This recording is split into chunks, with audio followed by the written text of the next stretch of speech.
शिवन्या नागलोक की सबसे खूबसूरत नागिन थी।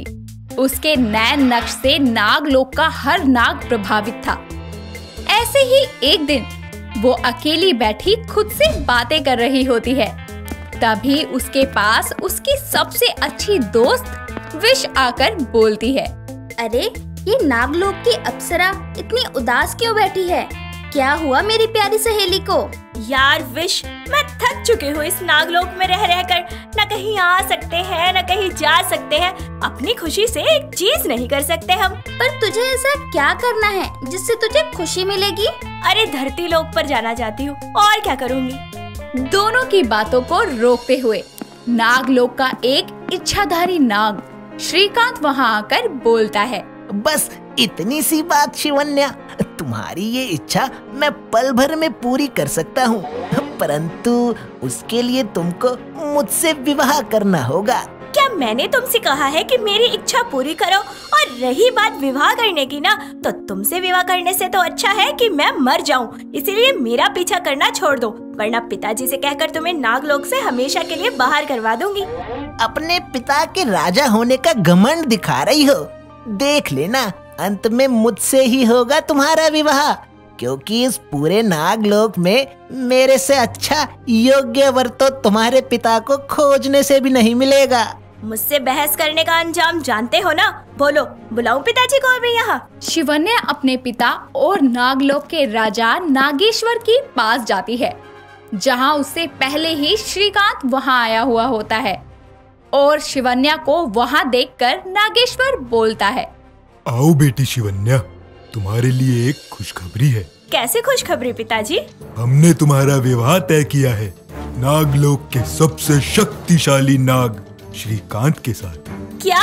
नहीं पिताजी, मुझे ये स्वीकार नहीं है। मैं ये शादी कभी नहीं करूंगी। शिवन्या, मैं नागराज हूँ और मेरी दी जुबान को तुम्हें मानना ही पड़ेगा। तुम्हारा विवाह श्रीकांत से ही होगा। शिवन्या की इच्छा के विरुद्ध उसके विवाह की तैयारी शुरू हो जाती है, लेकिन वो अपने पिता के इस फैसले से दुखी होकर अकेले में बैठी होती है। तभी विश उसके पास आती है और उसे बोलती है, शिवन्या, मैं समझ सकती हूँ कि तुम खुश नहीं हो, पर शायद तुम्हारे भाग्य में यही लिखा है। काश मैं तुम्हारे लिए कुछ कर पाती।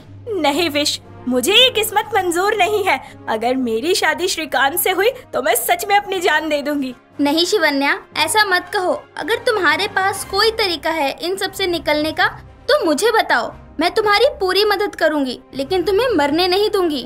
एक तरीका है। शिवन्या विश को अच्छे से समझा देती है कि आगे उसे क्या करना है। ऐसे ही कुछ दिन गुजर जाते हैं। विवाह के दिन शिवन्या तैयार होकर एक लंबा सा घूंघट कर लेती है। थोड़ी ही देर में सारी रस्मों के चलते मंडप में दुल्हन को लाया जाता है और विवाह की सारी विधि पूरी होने के पश्चात जब श्रीकांत शिवन्या का घूंघट उठाता है तो उसके पैरों तले जमीन खिसक जाती है। घूंघट के नीचे विश को देखकर वो गुस्से में तिलमिलाता हुआ बोलता है, तुम यहाँ कैसे? शिवन्या कहाँ है? और इतना बड़ा धोखा करने की हिम्मत कैसे करी तुमने? विश, तुमने शिवन्या के साथ मिलकर ये कैसा षड्यंत्र रचा? क्यों? इसका अंजाम जानती हो? क्या हो सकता है? नागराज, शिवन्या आपकी बेटी थी, फिर भी आपने उसकी इच्छा के विरुद्ध ये विवाह करवाना चाहा। लेकिन ये विवाह होता तो वो अपनी जान दे देती। बस इसीलिए मैंने अपनी बहन जैसी दोस्त की जिंदगी बचाने के लिए उसको यहाँ से आजाद कर दिया। एक तरफ नागलोक में विश की शादी श्रीकांत से होने पर वहाँ खलबली मच जाती है, तो दूसरी तरफ शिवन्या अपनी जिंदगी की नई उड़ान भरने के लिए धरती लोक पर आती है, जहाँ उसकी मुलाकात युग नाम के एक लड़के से होती है।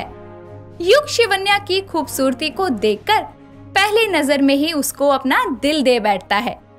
ये देखकर शिवन्या बोलती है, क्या आप मुझे घूरना बंद करेंगे? ओह सॉरी, एक्चुअली आप हैं ही इतनी सुंदर कि नजरें हटने का नाम ही नहीं ले रही थी। वैसे आज से पहले आपको इस शहर में देखा नहीं है। नहीं आई है क्या आप? आपसे मतलब? मेरा रास्ता छोड़िए, मुझे जाना है। देखिए माना, खूबसूरत लड़कियों को इतराने की आजादी होती है, पर इतना भी गुरूर मत करिए कि आपके चाहने वाले ही मर जाएं? पहली मुलाकात में ही कुछ ज्यादा नहीं सोच बैठे आप? मैं कौन हूँ, कहाँ से आई हूँ, क्या हूँ, इंसान हूँ भी या नहीं, आपको इस बात से कोई फर्क नहीं पड़ता? देखिए, मोहब्बत का उसूल होता है, जिससे प्यार किया उसके आगे पीछे ऊपर नीचे की चीजों को जरूरी नहीं समझा जाता। प्यार तो दो दिलों के मिलने पर होता है, ना कि ये देखकर कि वो कौन है, कहाँ से आई है, क्या करती है एंड ऑल। पर मेरी बात को तो समझो, अगर मैं इंसान ना होके कोई इच्छाधारी नागिन हुई तो क्या तब भी तुम मुझसे प्यार करोगे? इंसान तो तुम हो ही, अच्छा खासा शरीर है, इतना खूबसूरत चेहरा है, फिर भी अगर तुम इंसान नहीं हो तब भी मुझे तुमसे प्यार है। तो बताओ अब क्या फैसला है तुम्हारा? युग की बातों से शिवन्या बहुत प्रभावित होती है, जिसके बाद वो उसको एक सुनसान जगह ले जाती है और अपना असली नागिन रूप दिखाती है, जिसको देखकर युग थोड़ा हैरान होता है। लेकिन उसके बाद खुद को संभालते हुए युग बोलता है, अच्छा, हमारे बच्चे इंसान होंगे या सांप? पता है, और शायद इसी प्यार की तलाश मुझे नागलोक से धरती लोक पर ले आई। आज मैं बहुत खुश हूँ। मतलब मैं हाँ समझूं? अब भी पूछ रहे हो? बुद्धू हो एकदम। शिवन्या के हाँ करते ही युग उसे अपने घर लेकर जाता है और अपनी माँ जानकी से मिलवाने के बाद दोनों आज ही शादी करने का फैसला करते हैं। जिसके बाद वो पास के ही शिव मंदिर में जाते हैं और साधारण तरीके से अपने विवाह की विधियों को पूरा कर रहे होते हैं कि तभी वहां श्रीकांत अपने नाग रूप में आता है और शिवन्या को किसी और इंसान के साथ मंडप में देखकर गुस्से में बोलता है, शिवन्या, तुम सिर्फ मेरी हो। तुमने सोचा भी कैसे कि मैं तुमको किसी और का होने दूंगा? तुम्हारे और मेरे बीच में आने वाला हर इंसान मरेगा। इतना बोलकर श्रीकांत युग पर हमला करता है, लेकिन शिवन्या अपने नागिन रूप में आकर उसके वार को बेकार करते हुए बोलती है, देखो श्रीकांत, मैं नागलोक से हर रिश्ता तोड़ कर आई हूँ और अगर अब तुमने मेरी जिंदगी में दखल अंदाजी करने की कोशिश की ना, मैं तुम्हें जिंदा नहीं छोड़ूंगी। पर तुम मेरी नहीं हुई तो मैं तुम्हें किसी और के लिए जिंदा नहीं छोड़ूंगा। शिवन्या का होने के लिए मुझे मरना भी पड़ा तो मैं खुशी खुशी मर जाऊंगा। श्रीकांत शिवन्या पर वार करने जाता है, लेकिन उससे पहले ही वहां नागराज नागेश्वर प्रकट होते हैं और अपनी एक वार से श्रीकांत को मौत के घाट उतार देते हैं।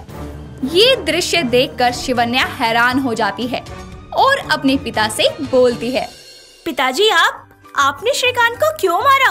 आप तो मेरी और उसकी शादी करवाना चाहते थे ना? हाँ बेटी, लेकिन तुम्हारे जाने के बाद जब पता लगा कि घूंघट में विष थी तो मैंने श्रीकांत को समझाना चाहा कि अब वो विष को अपना ले और अपनी जिंदगी में आगे बढ़े, पर वो मुझ पर वार करके तुम्हारी तलाश में निकल गया। तब मुझे समझ आया कि मेरा फैसला गलत था, इसलिए उस भूल को सुधारने मैं यहाँ आया हूँ। क्या आप ठीक तो है ना पिताजी? और विश वो कैसी है? मैं ठीक हूँ और वो भी ठीक है, लेकिन उसने तुमको बचाने के लिए जो किया, मैं उससे बहुत प्रभावित हुआ हूँ। हाँ, वो मेरी सच्ची दोस्त है। अब आप दोनों पिता पुत्री का वार्तालाप खत्म हो गया हो तो शादी की विधि पूरी कर लें। अवश्य। नागेश्वर और शिवजी के आशीर्वाद से शिवन्या का विवाह उसके मनचाहे वर युग के साथ संपन्न होता है।